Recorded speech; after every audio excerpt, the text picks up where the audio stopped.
નમસ્કાર ખેડૂત મિત્રો, મારી યુટ્યુબ ચેનલ ખેડૂત સાથીની અંદર આપ સર્વેનું હાર્દિક અને ભાવભર્યું સ્વાગત કરું છું.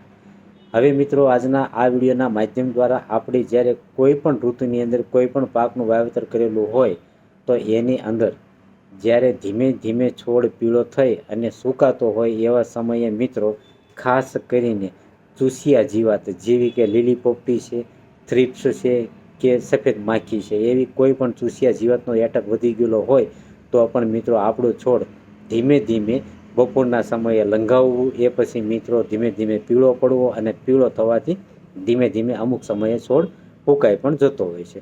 હવે ખાસ કરીને આ છોડ પીળો થવાના કારણો જોવા જઈએ મિત્રો, તો આમ જોવા જઈએ તો મૂળની અંદર ફૂગ લાગવી, અથવા તો મિત્રો ફૂગ ન લાગે તો માઇક્રો ન્યુટ્રન જે કાંઈ ઝીંક છે, બોરોન છે, આયર્ન છે, એવા કોઈ નાના નાના મિક્સ માઇક્રો ન્યુટ્રનની ઉણપ પડતી હોય, અથવા તો મિત્રો ચૂસિયાનો એટક વધી જતો હોય એવા સમયે આપણો છોડ પીળો થતો હોય છે. હવે થોડી ઘણી ચર્ચાના સ્વરૂપ રૂપે મિત્રો એ પણ જણાવી દઉં કે જો છોડ પીળો થતો હોય તો એવા સમયે આપણા છોડની વૃદ્ધિ વિકાસ અટકી જતી હોય છે.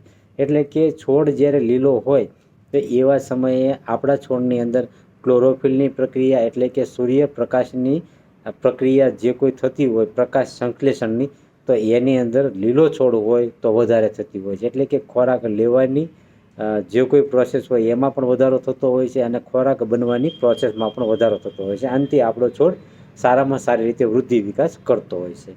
હવે મિત્રો, ખાસ એ વાત આજના વિડીયો દ્વારા જણાવવા જઈ રહ્યો છું કે જ્યારે આપણા છોડની અંદર ચૂસિયાનું એટક વધી ગયું હોય અને દવાનો છંટકાવ કરવા છતાં એમાં આપણને રાહત ન મળતી હોય તો આજના આ વિડીયોના માધ્યમ દ્વારા આપણે મિત્રો આપણા પાકની અંદર ચૂસિયાનું એટક આવતું હોય કે આવી ગયું હોય એવા સમયે આપણે કેવા પગલાં ભરવા જોઈએ એના વિશે મિત્રો હું આજે ચર્ચા કરવાનો છું. હવે સૌથી પહેલાં તો આપણો પાક જ્યારે લગભગ 25 દિવસની આજુબાજુનો થયો હોય ત્યારે મિત્રો આપણે જે બજારની અંદર ચીપકુ પ્લેટ એટલે કે ટીકી સ્ટ્રેપ કરીને જે કોઈ વાદળી કલરની અને પીળા કલરની જે આવતી હોય છે એ મિત્રો શરૂઆતના સમયે જ આપણા પાકની અંદર અમુક અંતરે જો લગાવી દઈશું, એટલે કે 1 વીઘાની અંદર લગભગ 10થી 15 કે 20ની આજુબાજુ આપણે આ ટ્રેપ લગાવશું તો આપણને સારામાં સારો શરૂઆતથી ફાયદો થાય છે. એટલે કે મિત્રો જે પીળા કલરની ટ્રેપ આવતી હોય છે એનાથી સફેદ માખી મોહિત થતી હોય છે અને એની સાથે ગુંદર ચોંટાડેલો હોય છે તો ચોંટી જતી હોય છે. તો મિત્રો આપણા પાકની અંદર લગભગ 20થી 30% જેટલું એટક પણ શરૂઆતના સ્ટેજ ઉપર અટકી જતું હોય છે. હવે જ્યારે એની સાથે વાદળી કલરની ટ્રેપ લગાવવામાં આવે તો વાદળી કલરથી મિત્રો જે થ્રિપ્સ આપણા પાકની અંદર રસ ચૂસીને જીવતી હોય છે અને આપણા પાકની અંદર નુકસાન કરતું હોય છે, તો મિત્રો એમાં પણ રાહત શરૂઆતના સ્ટેજ ઉપર મળી જતી હોય છે. એટલે આગળ જતાં એના સ્ટેપની અંદર આપણને સારામાં સારો ફાયદો થાય, એટલે કે હદ કરતાં વધારે નુકસાન ન કરે ને એની વસ્તીમાં ઘટાડો થતો રહે તો આપણા પાકની અંદર સારામાં સારો ફાયદો થતો હોય છે. હવે બીજી વાત એ પણ છે કે જ્યારે સફેદ માખીનું એટક વધી ગયેલું હોય મિત્રો, ત્યારે વાતાવરણમાં બદલાવ થયેલો હોય ત્યારે કોઈ પણ પ્રકારની દવાનો અસર થતી નથી અને આપણે મિત્રો થાકી જતા હોઈએ છીએ. હવે જ્યારે આપણા પાકની અંદર જે થ્રિપ્સનું એટક હોય છે ત્યારે મિત્રો ખાસ કરીને આપણું પાન વાટકા જેવું ગોળ થઈ જતું હોય છે અને એની અંદર રસનું પ્રમાણ ઓછું થઈ જાય છે, ત્યારે આપણો પાક ધીમે ધીમે સુકાવા લાગતો હોય છે.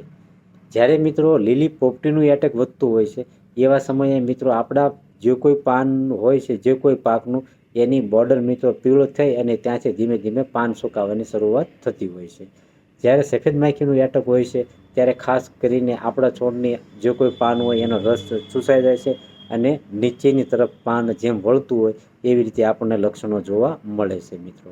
તો ખાસ કરીને જ્યારે આવા ચૂસિયાનું એટક આપણા પાકની અંદર આવતું હોય ત્યારે મિત્રો આપણે કેવી રીતે એની માવજત કરી કે કેવી રીતે એનું નિયંત્રણ કરવું એના વિશે પણ આપણે અમુક જે કોઈ બજારની અંદર સારી એવી કંપનીઓના કન્ટેન્ટ મળતા હોય છે એનો આપણે ઉપયોગ કરવાનો હોય છે. હવે ખાસ કરીને જ્યારે આપણા પાકની અંદર સિસ્ટમેટિક દવાનો ઉપયોગ કરશું તો જ મિત્રો આ ચૂસિયા સામે આપણા પાકની અંદર સારામાં સારું પરિણામ કે મિત્રો રાહત પણ મળતી હોય છે. તો એ વાતનું પણ આપણે ધ્યાન રાખવાનું છે. જ્યારે બજારમાં ચૂસિયાનું આપણે કોઈ પણ કન્ટેન્ટનો છંટકાવ કરવા માગતા હોઈએ ત્યારે મિત્રો ખાસ કરીને આપણે સિસ્ટમેટિક દવાનો જ વાપરવાનો આગ્રહ રાખશું. જો મિત્રો કોન્ટેક્ટનો ઉપયોગ કરશું તો જીવાત ઉડી જશે અને મિત્રો જે કોન્ટેક્ટમાં આવશે એટલી જ જીવાત મળતી હોય છે.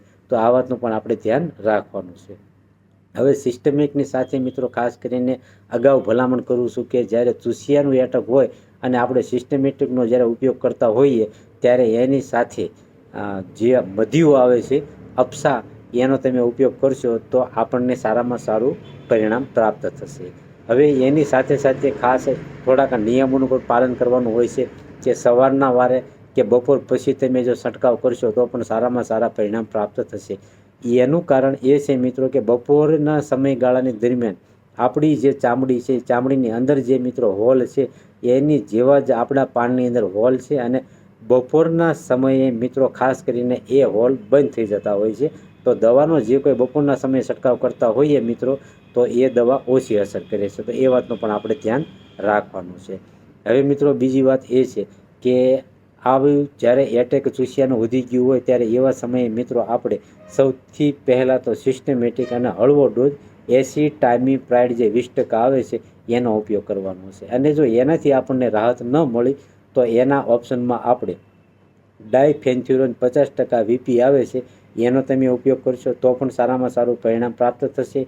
અથવા તો મિત્રો તમારે ફ્લોનિકામિડ 50% WG આવે છે એનો ઉપયોગ કરવાનો છે. અથવા તો મિત્રો તમારે ડાયફેન્થ્યુરોન જે 20% આવે છે એનો પણ તમે ઉપયોગ કરી શકો છો. અથવા તો એના ઓપ્શનમાં તમે ખાસ કરીને થાયોમેથોક્ઝામ કરીને જે કોઈ કન્ટેન આવે છે મિત્રો એનો પણ તમે ઉપયોગ કરશો તો આપણા પાકની અંદર સારામાં સારું આપણને નિયંત્રણ મળી રહેશે અને ચૂસિયાના એટક સામે આપણને રાહત મળશે. તો અંતે આપણા ઉત્પાદનમાં મિત્રો વધારો થતો હોય છે. તો ખાસ કરીને આવા જ્યારે બજારની અંદર ઓરિજિનલ કંપનીના તમે કન્ટેનનો ઉપયોગ કરશો તો ચૂસિયા સામે મિત્રો સારામાં સારું આપણને રક્ષણ મળતું હોય છે. પરંતુ આ દવાનો જ્યારે ઉપયોગ કરતા હોઈએ ત્યારે એ દવા સિસ્ટમેટિક હોવાથી આપણે મધ્યુ કે અપ્સાનો ઉપયોગ કરવો ભૂલવાનો નથી મિત્રો, જેના થકી આપણને દવાનું સાચું રિઝલ્ટ મળે અને એવા સમયે આપણે શુદ્ધ પાણીનો ઉપયોગ કરવાનો રહેશે. તો મિત્રો ખાસ કરીને મારી આવી અવનવી ભલામણ સાથે આ વિડીયોનો પૂર્ણ વિરામ આપું છું કે જેના થકી આપના માટે હું આગળ નવા વિડીયો પણ બનાવી શકું અને એ વિડીયોના માધ્યમ દ્વારા આપના પાકની અંદર મારી જે કોઈ વિડીયોના માધ્યમ દ્વારા તમને સલાહ દેવામાં આવે છે તો એને અનુસરીને મિત્રો તમે તમારા પાકની અંદર ઓછા ખર્ચે સારામાં સારું ઉત્પાદન મેળવી શકશો. તો મારી યુટ્યુબ ચેનલ જે ખેડૂત સાથી છે એને તમે સબસ્ક્રાઈબ કરજો અને લાઇક કરજો કે જેના થકી હું આપને મદદ કરી શકું. મિત્રો હસતું.